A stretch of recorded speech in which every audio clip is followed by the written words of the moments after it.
I feel kind of silly introducing our guest speaker in that he's actually the founder of the church. Yeah.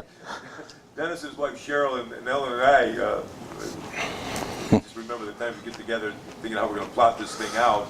And so it's really Dennis that started this church, and he led the church for many years. He was the head elder and the worship leader for many years. So he's no stranger to the church. He's also a former judge, a former detective who worked on some of my dad's cases. Yeah, He was a cold case detective. He worked on some of my dad's cases. And if I mention, he actually solved one of the cases my dad had been working on. Yeah. They made a TV program out of it. And you sent me the tape, and the tape never worked. I got to talk to you. I wanted to see, because that's my dad's case. But Dennis solved it. And I'm just so delighted that he's here. He's a good friend of the church, and he's a good friend of mine. And I'm just so pleased to have him come and share with us this morning. So, Den. Yeah. Yeah. If I can get up, I'm in worse shape than you. Thank you.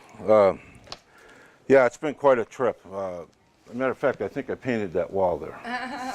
But it was special paint we had to get to reflect the thing or something like that. But Jim goes on far too much about my involvement in the church. I didn't do quite that much, you know. But it was an interesting experience. It was great. I remember those times. They were exciting. We started in the old Lord Amherst Hotel, running the room out, you know, and I met with Jim. Oh man, I don't even know when it was, but it was quite a while ago. And he was looking for somebody to do music in the church, and we met and we clicked. And I was thrilled. And it was the first time I ever done anything like that type of thing. I had done worship and stuff at other churches, but had a great time. It was just great.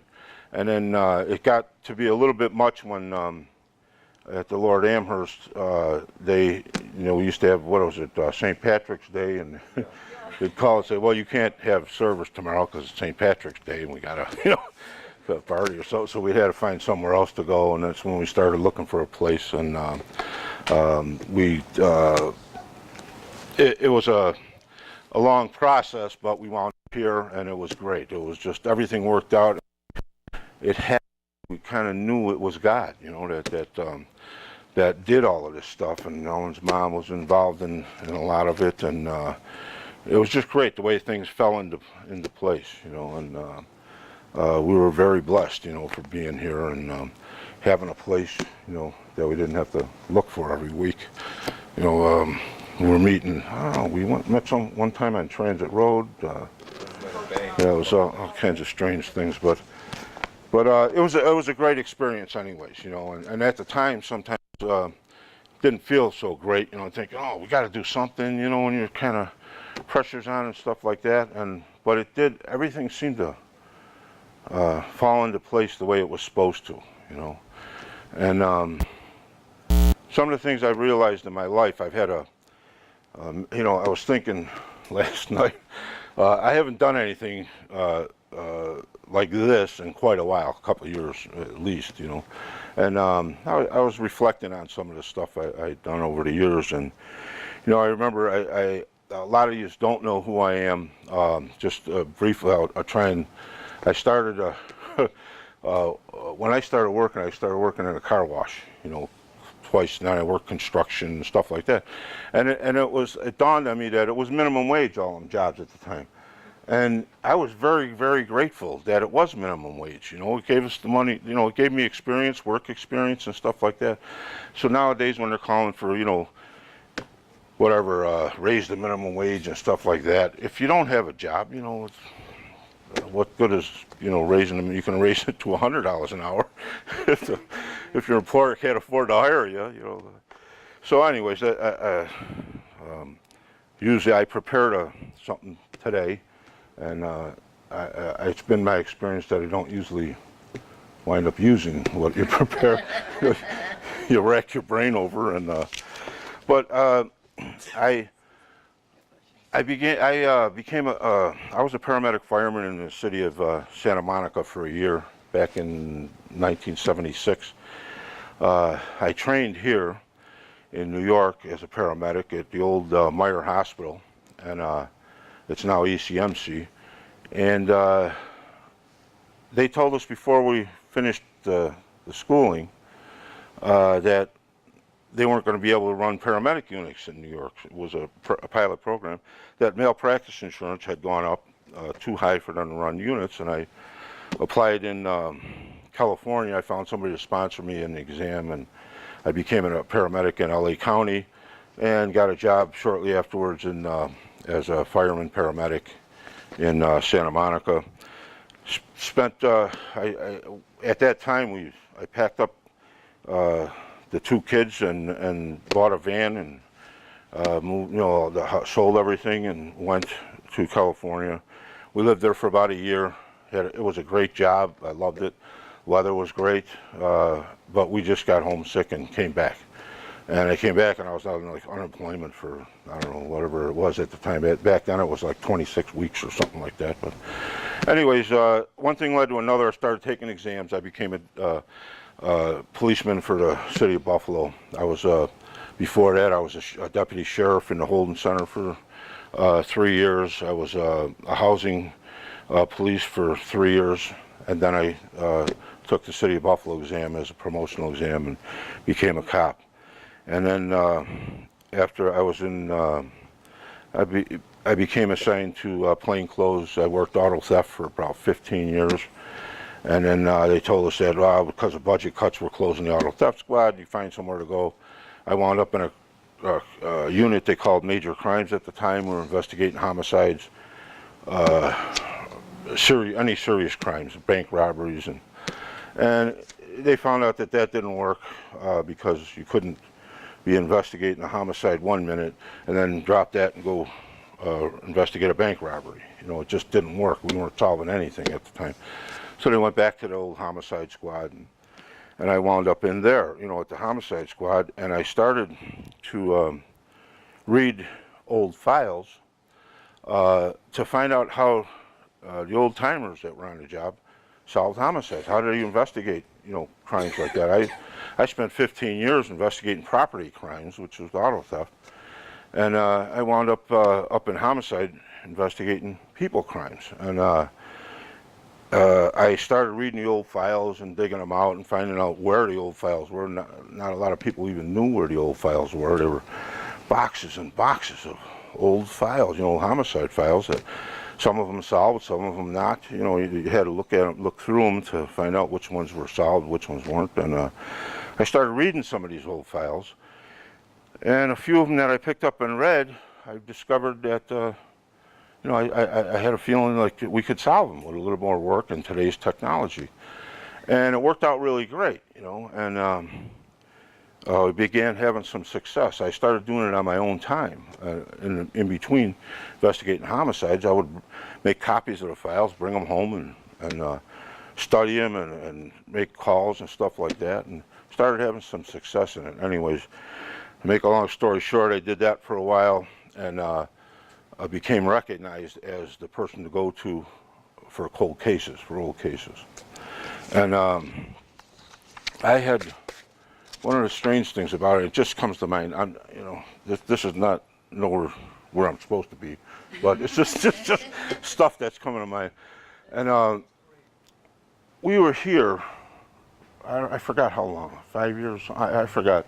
But anyways, I felt, my wife and I left this church, and I don't even know why at the time, or if we stopped going to church. I think we stopped going to church for a while, which we're having one of them dry spells, which I've been known to have quite often, where I just don't do anything. I don't go to church. I don't do nothing, And so, and we did, and then I started feeling, that I had to start doing something for God. It was gnawing at me, and I believe it was the Holy Spirit. Gives you a kick out the door. Go do something. And so I found a church around the corner from my house. It was a little, one time it was a little Baptist church, not much bigger than this, a little bit bigger maybe. And I got involved in that, started going there. And I started playing bass guitar there. Here I was playing keyboards and singing. I did the music here. And matter of fact, I never played keyboards before we started here. I taught myself how to play keyboards, and it was one of those keyboards that had like all the instruments, and we had a guitar player, Butch. I love him to death. I still see Butch every now and then. But anyways, I went to this church around the corner from my house. I started playing bass guitar. I never played bass guitar before, but they needed a bass player, so I bought a bass guitar and kind of figured it out. And I did play acoustic guitar before that, and so I was playing music there.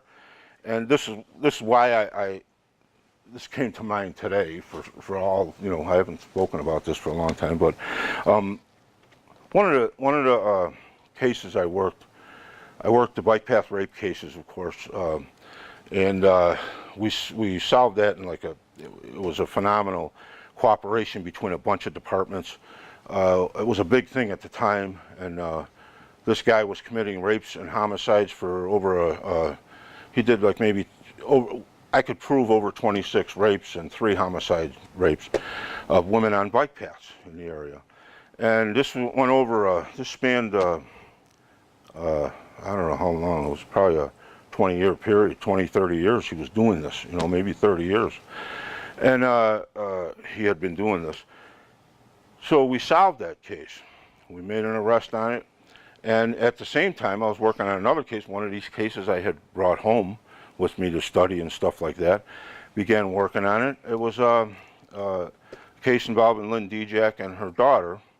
And in the bike path cases, we wound up finding out that Anthony Capozzi was innocent of his crimes, had done 22 years in prison, was still in prison, and we determined that he could not possibly have done the crimes. These 2 rapes that he was charged with, because the bike path rapists had done them. They were in Delaware Park. And we brought it to the DA's attention and stuff like that. And to make a long story short, I butted heads with the district attorney, and that's where, I got a lot of media attention and stuff like that. Not because I wanted to. I did not, I didn't want to come forward. After I had worked 24 years, I was working as a cop.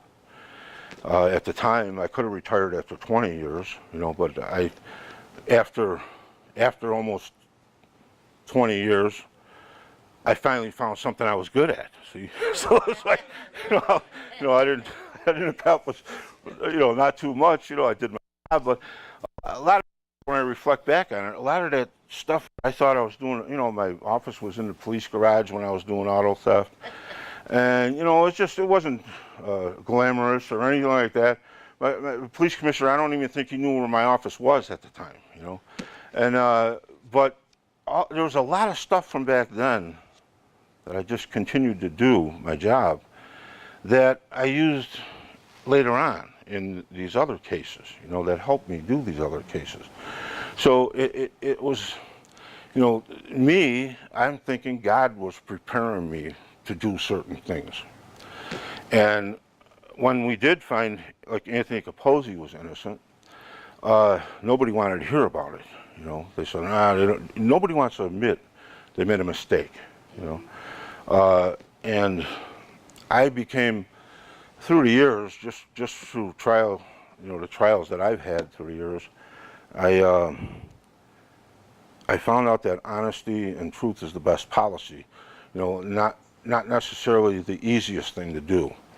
And a lot of people will take the other way out because it's the easy thing that, it's easier. It's just plain easier.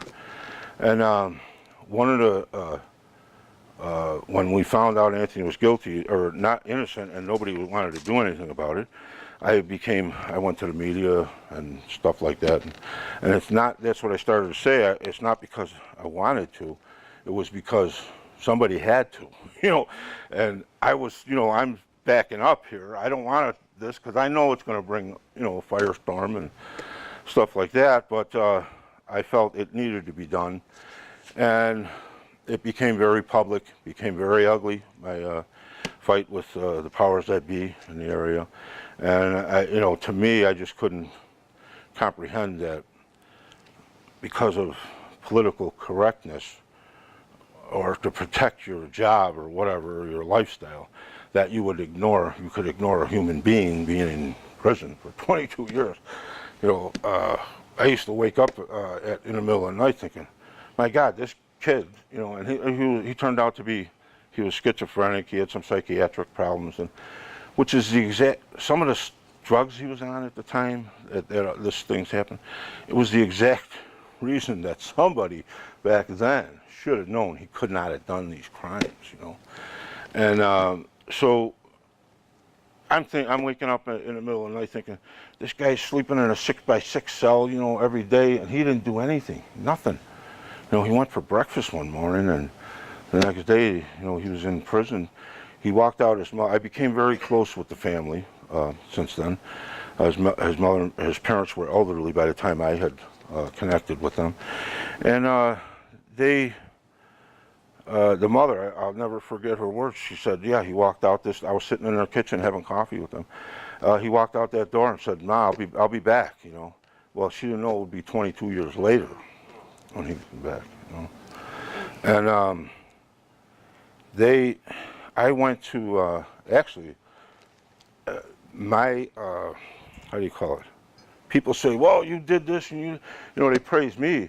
It wasn't, you know, I was getting paid. You know, my salary, I was getting paid to be there or to do something or not do something. Still got paid, you know. So I was already compensated for what I did, my actions, you know. But above and beyond that, I was the one that I got to go pick up Anthony and bring him home for the first time in 22 years. Wow. It was, you can't, God did that through me. All right? I had no part in it. God did it through me because there was a force driving me that couldn't be denied. And that's why I did that stuff. It would have been much easier, and this is what I wanted to do, was just go back to my office in the police garage and just, you know, stay there, you know, but it would have been much easier. But there was a driving force, the Holy Spirit was driving me to do these things. And the one thing I never reconciled was, why was it so long? Why did, you know, if God was involved in this, why was Anthony sitting there for 22 years? I don't know. I can't, you know, lean not unto your own understanding, because I don't know. I don't have the answer to that. But what I do know is the family, it drew that when that happened to him, it drew that family tighter. I could not stick a hand in between that family today. You know, the rest of that family. They are so tight. They cover each other. They talk to each other every day. It's just amazing to me. You know, they are such nice people. I've never met nicer people than that. My own family included. You know, it's like, but they're just some great people. And I was the one that was blessed in that situation. You know, God blessed me for taking those steps and doing things that I was not comfortable doing. But God blessed me for it. And I'll never forget walking in with Anthony. I picked him up, spoke with him on the way from the psych center they released him to. And I took him home, and that was the first time he was in that kitchen in 22 years. And I learned to love the whole family as my own. Unfortunately, the mom passed away a couple of years later. She got 2 years with her son, though, and which she was blessed every day. Their dad, I got very close to. We used to have coffee just about every other week. He passed away recently, maybe last year, about a year ago. But I tell you this because it's something that I did not want to do in the worst way. I did not want to come forward. I did not want to do these things. It was that kick in the rear end by the Holy Spirit. Get out and do this, you know? And it's that gnawing inside you, you know, that, you know, a lot of times we get in a situation and we ignore it. But it's that gnawing inside of you to do the right thing, you know, in every situation. Almost in every situation you're ever in, even driving on the street, you have the choices: do what's convenient or do the right thing. You know what I mean? And this type of thing that happened to me, my experience, just kind of solidified that with me, that you just do the right thing, you know, and God will pay you back for that. You know, He'll compensate you for it or bless you for it, if that's what, you know, you want to say. But it's not immediate. It's just it's something that it's hard to explain, but you just do what God tells you to do, and it's in here. You know, thankfully, I had enough. You know, I had enough in here to be dangerous. You know, that I knew. I don't know a lot in here, but I know enough to be effective, and that's what was important, because I'm a slacker. You know, I just don't read my Bible as much as I should. Come here and listen to him. He's like, you know, he just rattles it off of the top of his head, this stuff. I don't know how he does it, but I don't know. First, I don't know how you keep that much stuff in your head. But you know, but it's important to read what's in here, you know. And one of the things I had thought about was when I first began going to church and stuff like that. I was raised a Catholic, you know, most of my life, my young life, and I was always under that. I knew there was a God, but I thought I'll deal with Him later, you know, not now. I'll deal with it when I die. I'll meet God and I'll explain. I said, God, you know, when I did that over there, that was a, you know, I just screwed that up. That's all. You know, it was a mistake. But you know, I figured I could have, you know, weasel my way out of a lot of stuff after the, you know, because that's in the way in the future, you know. And but when I started reading the Bible, you know, actually, and I've thrown many of these across the room, by the way. You know, my wife was a Bible believer. She read the Bible inside and out, you know, long before I did. And, you know, she was always asking me, you know, she'd leave Bibles laying around, you know, on the tables. And, you know, and I was like, I was a heathen, you know, I was a cop, a young cop. I used to go to parties and all the time and stuff like that. And I wasn't a bad person, but I did my share, you know, of sowing my wild oats. And, I used to, when my wife used to leave, sometimes I'd pick up the Bible and I'd start looking at it. I'd say, you know, it was like somebody had written in a foreign language to me when I read it. And back then, she was using the King James Version. It's like, you got me. I can't make heads or tails out of that, you know. And I'd throw it down, but when circumstances got bad enough for me personally, that's, where else do you turn? You know, if not to God? You know, I mean, who are you going to turn to? You know, so that's what I would do. When things got bad enough in my life, that's when I'd say, you know, myself, oh, please God, you know, let things work. But that's what started getting me my interest in the Bible and the church and stuff like that. And one day I'd wound up going to church with her, and when a pastor, he was, at that time, he was teaching out of the King James Bible, and you know, he was talking about it, and my wife had her Bible open, she's looking, and he's going, and it was like I understood completely what he was saying. I understood what was in the church. It was like a light went off, you know.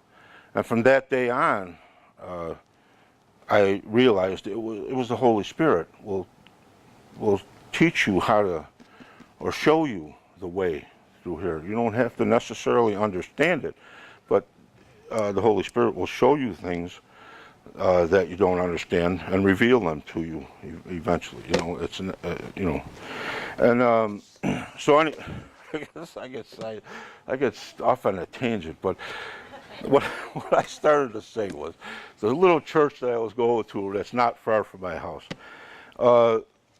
One of the cases I worked on was Lynn D. Jack, Crystal Lynn Gerard homicide. 13-year-old girl. She was raped and murdered in her house on Babcock Street back in 1993. And this was right after I did the bike path cases. I went back to my office and I had that file out. You know, it was one of the old files I was looking at. I always thought it could be solved, but when I looked further in the file, it was already solved. Lynn Dijak was arrested for killing her daughter, murdering her daughter. She had spent 13 years in prison. And then at that little church, I met Tricia Radzikowski's here today. She's a very good friend of mine, but she was a member of that church. I was playing bass guitar and I was having a ball. I love playing music and stuff like that. And she came up to me one day and said, "Hey, you do cold cases." And I had some publicity from the bike path cases. "You do cold cases, right?" And I said, "Yeah." She says, "Well, I wonder if you could look into my sister's case. My sister was murdered in 1993, and you know, I never knew what happened, you know, if they ever did anything on the case." And I said, "Sure, what's the name?" and all of that, and I took it down. And it was Joan Jambra, and Trish is Joan's youngest sister. And Trish, how many sisters and brothers? 17 kids in the family, okay? So it was like, wow. You know, I come from a big family. I had, there was 13 of us at one time. But 17, that was like a record, you know. And Trish was the youngest sister. But anyways, Joan was brutally murdered also. And I dug out the file, started looking at it, and said, "Hey, wait a minute, this could be solved. It will be solved." And it turns out that the same guy that killed Crystal Lynn was the same person that killed Joan Jambra. He was a serial killer. He murdered another woman in 1975. We pulled that case out, and what's crazy about that is my brother, I have an older brother that was on the police department also, and he had worked on the original case in 1975. And the guy was one of the main suspects back then, but he just kind of slipped through the cracks. And it went on, he killed Crystal Lynn, which if you know anything about that, they brought in Michael Bodden in town because, again, I butted heads with the district attorney. He didn't want to do anything on getting Lynn out of prison. So again, it's a public fight, and they wound up calling in Michael Bodden, and he ruled that Crystal Lynn's death after all them years was not a homicide, it was an accidental overdose, which was a lie. And, you know, he stood there and lied, and there's no, I could prove he lied. She did not have enough drugs in her body to cause an overdose. But they changed that homicide to an overdose, and and we found out why, was that they gave the guy that did it, they gave him immunity in the case. The district attorney screwed up and gave him immunity. He could never be charged with that case, and that's why all of that went on. But Joan's case was beautiful. I mean, there was DNA there. We had it. We convicted him of that crime because couldn't charge him with the first homicide in 1975 because we couldn't find the evidence from that case. It had been thrown out. The second homicide, Crystal Lynn's, was turned into an overdose. Couldn't charge him in that one because they gave him immunity for that. But we had him for Joan's case. So all of that, and he's now doing 23 years, I think. Yeah, so he's doing life. He'll be in 25 to 75 or something he got, right? Yeah. And so he's in prison for that homicide, even though he did the 3. And I say that because, you know, I didn't want to leave this church when we were here because I was comfortable here, you know. But for whatever reasons transpired, we did. And I wind up in that church and meeting Trish and doing all of this stuff. It cannot be an accident. It's not a coincidence. You know, it's just not. It just cannot be. And this is how God and His Holy Spirit works. through people, and if he can do it through me, he can do it through anybody here. Believe me, because I'm not, I'm not that much of a dynamo. I'm like, I just got done. I told Jim I became after the I retired on my own terms. They charged me with a bunch of departmental charges and all of this stuff. And before the ruling came out of my hearing, I had had enough of all this nonsense, and I just quit. I said, I'm retired, I'm taking my pension, and be done with it all. And then they come out with the ruling. They would my penalty would have been 60-day suspension for disobeying departmental orders by continuing an investigation. That was Crystal Lynn Gerard case. When I was ordered to stop, which was not true, but that's a whole nother day. It's my bosses knew exactly what I was doing at the time. It's just political things with the district attorney and that's why they came after me. And you can't I'm not saying I did everything right, but I did everything that was right to do. I did the right thing at the time. And that was, all of that happened, but, and then this thing with Trish and all of that happened. Then for some reason, to this day it's questionable, but I heard about somebody who was having a hard time in the Chickawaga court system, an old-time vet. The guy was a Korean War vet, and they were going after him for his house violations. His wife had died. He was letting things go. He was a hoarder and all of this stuff. And then the government comes in and does all of this, writes him up. The judge at the time wanted to put him in jail, fined him heavily even though he didn't have any money. And make a long story short, I was having coffee with my brother one day, and he was a security officer at the court at the time. And he mentions this to me. I said, well, maybe that guy doesn't need to be a judge anymore then, if he's going to go after this old vet, right? So that's how I became a judge. I ran against him and won, I couldn't believe it. I never thought I would. I didn't want to work again, but I wound up working, doing that. And then I did that for 3 years. My term was coming up to run again. It wasn't a real good fit for me. It was a great job, great money, but it wasn't a good fit for me personally. I adjudicated. Chickawaga is the second busiest court in the state, justice court, and it's we did 26,000 cases a year, I think, including traffic and all of that stuff, and I knew my way around courts. That's what gave me my background to get into, to run for the position. I knew I wouldn't have too much of a problem, and I had to go some classes and stuff like that. But I never felt comfortable messing with people's lives, putting